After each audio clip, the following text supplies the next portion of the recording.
Hai semuanya, saya Gabriela Eka Putri. Saat ini saya akan menjelaskan terkait instrumen keuangan derivatif. Wah, apa itu ya instrumen keuangan derivatif? Jadi, instrumen keuangan derivatif ini merupakan instrumen atau kontrak berjangka antara dua pihak atau lebih yang dimana nilai derivatif ini diturunkan dari aset yang mendasarinya.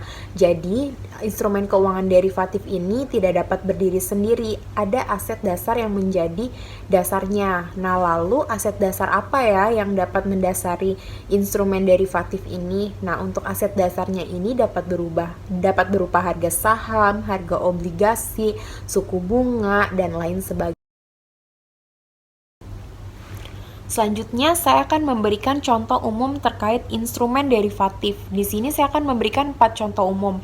Yang pertama itu ada forward contract. Forward contract itu merupakan perjanjian antara dua pihak untuk menjual atau membeli harga aset yang telah ditentukan pada jangka waktu sebelumnya. Biasanya perjanjian ini bersifat fleksibel karena biasanya antar dua pihak ini dapat mengubah komoditasnya, kuantitasnya, atau juga tanggal transaksinya. Nah, terus yang kedua itu ada future contract. Future contract ini kontrak atau perjanjian antara dua pihak untuk menjual atau membeli harga komoditas untuk pengiriman di tanggal tertentu di masa depan. Di sini saya akan memberikan contoh future contract. Future contract di sini tuh ada perusahaan tekstil yang ingin melindungi nilai perusahaan dari kegagalan panen. Jadi pada saat bulan Agustus, perusahaan tekstil ini melakukan future contract untuk membeli sebanyak 5 juta kilo kapas di harga per kilonya itu 0,58 US dollar pada bulan Desember.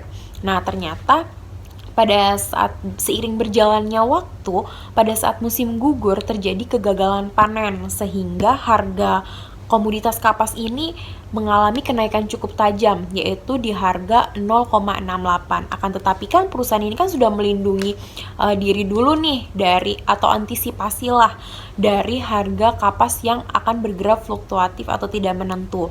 Nah, jadi pada saat bulan Desember, pada saat pengiriman kapasnya ini, perusahaan itu tuh sudah dapat membeli harga kapas ini seharga 0,58 US dollar. Jadi perusahaan itu hanya mengeluarkan biaya sebesar 2,9 juta US dollar.